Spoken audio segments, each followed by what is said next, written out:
Bonjour, nous sommes sur le toit du Média Campus ici à Nantes dans le cadre du forum Entreprendre dans la culture Pays de la Loire. Vous êtes Benjamin Aurin. Benjamin, vous travaillez à l'URSCOP. Merci de vous joindre à nous. Est-ce que vous voulez nous dire ce que c'est que l'URSCOP ? Bonjour, l'Union des Scopes de l'Ouest, en fait, c'est une association qui représente en fait un réseau des Scopes et SIC sur le territoire du Grand Ouest, donc Bretagne, Pays de la Loire, Normandie. Et donc on accompagne tout projet de création, reprise ou transformation en Scope. Et une fois qu'elles sont créées, on continue à les accompagner en fait tout au long de la vie de l'entreprise. Alors justement, pour une entreprise qui ne serait pas déjà créée et qui se poserait cette question de sa structuration, qui se demanderait est-ce que je vais plutôt créer une entreprise commerciale classique ou plutôt une entreprise qui rentre dans le champ de l'économie sociale et solidaire, qu'est-ce que c'est la différence entre, mettons, une SAS et une SCOP ou une SKIC ? Alors, les SCOP ou les SIC restent des sociétés commerciales, donc qui vont concurrencer des sociétés classiques et inversement bien entendu. Après, c'est plus dans le sociétariat, donc qui détient le capital, qui prend les décisions. Là, il va y avoir une vraie distinction. Notamment pour la SCOP, en fait, il faut qu'il y ait au moins 2 salariés associés minimum pour pouvoir en fait créer une SCOP. Une SCOP, et une SIC aussi, ce sont des projets communs. Donc déjà, si on est tout seul, on ne peut pas créer ce type de société. Ensuite, on va être sur des schémas très démocratiques, c'est-à-dire que on va être sur le principe d'un homme égale une voix, et peu importe le montant de capital qu'on détient, on va avoir une voix en assemblée générale. Donc là, c'est la différence aussi avec le statut classique. Et puis, puisqu'on reste dans les comparaisons également, on va élire en fait le dirigeant qui va représenter la SCOP ou la SIC. Sachant qu'en SCOP, le dirigeant, ça va être un salarié classique. Qui va être qui va en fait être affilié au régime social classique du salarié, donc on ne va pas être sur du RSI notamment. Voilà.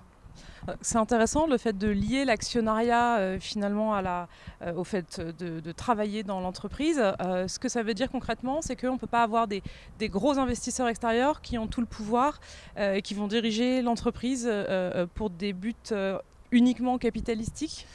Oui, c'est vrai que dans les valeurs, c'est pas forcément ce qu'on retrouve dans le statut SCOP, puisque effectivement c'est plutôt des statuts, les sociétés coopératives un peu anticapitalistiques, on va dire. Ça n'empêche qu'on peut quand même avoir des associés extérieurs qui sont dans le sociétariat, qui vont accompagner en fait les structures tant financièrement que aussi en termes de partenariat notamment. Par contre, notamment dans les statuts SCOP, les salariés de toute façon seront majoritaires au capital et auront plus de 65% des droits de vote. Dans les SIC, c'est un peu différent, il y a beaucoup de parties prenantes, mais là encore, la récompense via des intérêts aux parts sociales, ce qu'on peut appeler un peu des dividendes, c'est très minoritaire en fait dans les SIC. Et c'est pas pour ça qu'on les crée en tout cas.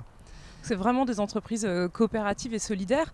Ça se prête bien aux entreprises du champ culturel ? J'ai envie de dire que ça se prête à toute activité.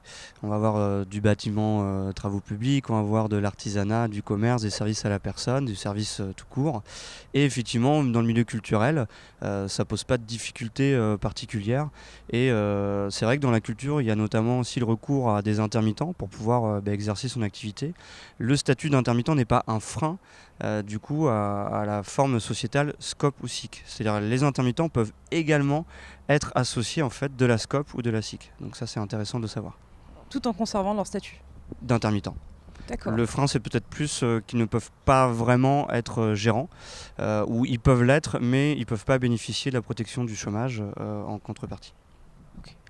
Dans la culture, il y a énormément d'entreprises qui rentrent dans le champ associatif en fait.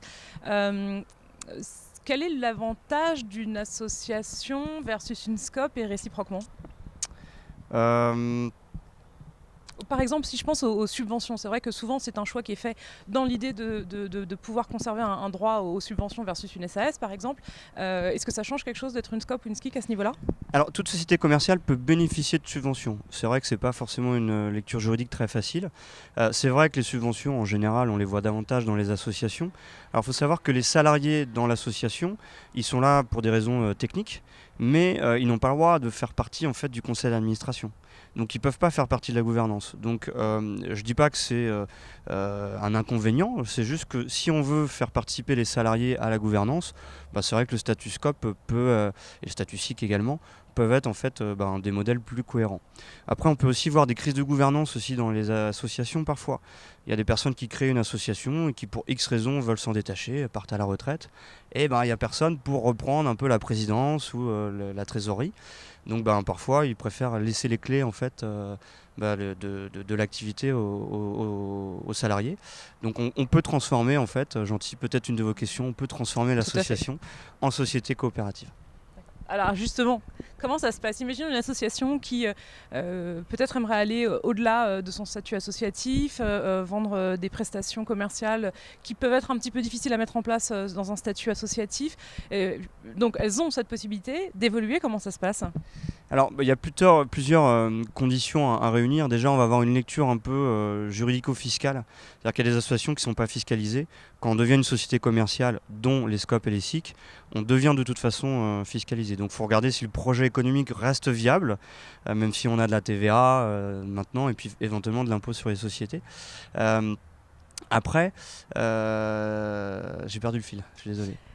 Alors, la question, c'était comment est-ce qu'on évalue? Est-ce qu'une association peut évoluer en SCOP ou en SIC et comment ça se passe? Vous avez déjà un peu répondu à comment est-ce qu'on évalue.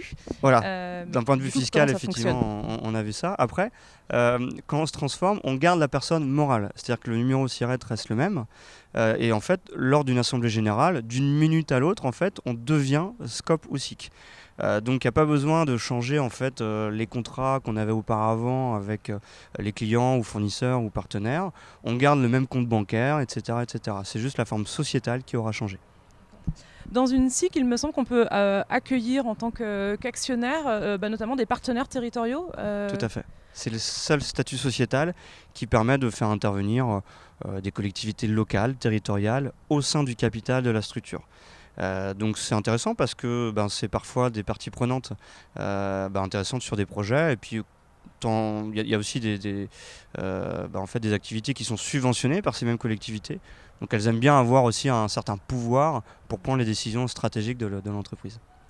Donc faire évoluer une association vers une SIC, c'est peut-être aussi un moyen de garder ce lien avec les tutelles précédentes de l'association. Ouais, ça peut être effectivement un bon compromis entre une forme sociétale classique et effectivement une forme associative.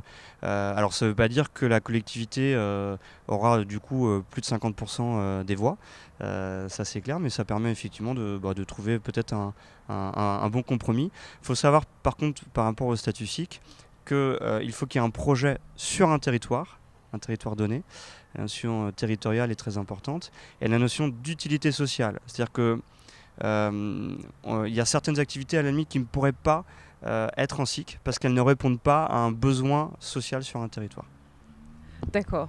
Alors ma toute dernière question pour vous, pour des personnes qui nous regarderaient et qui se poseraient la question de savoir est-ce que ça se prêterait bien à mon projet, ou peut-être qui sont déjà structurés en association et qui se diraient pourquoi ne pas évoluer, où est-ce qu'elles trouvent des informations et comment est-ce qu'elles vous joignent potentiellement? Alors, du coup, en fait, le premier lien qu'on pourra avoir ensemble, c'est de pouvoir téléphoner en fait au siège social qui est du coup à Rennes, siège social de l'association, et qui pourra vous orienter en fait vers les personnes idoines pour vous renseigner, soit par l'intermédiaire en fait d'accueil collectif où on présente le statut SCOP et SIC sur une matinée. Et puis, si le projet est peut-être un peu plus avancé ou plus urgent, on pourra éventuellement envisager des rendez-vous individualisés. Merci beaucoup Benjamin d'avoir répondu à nos questions.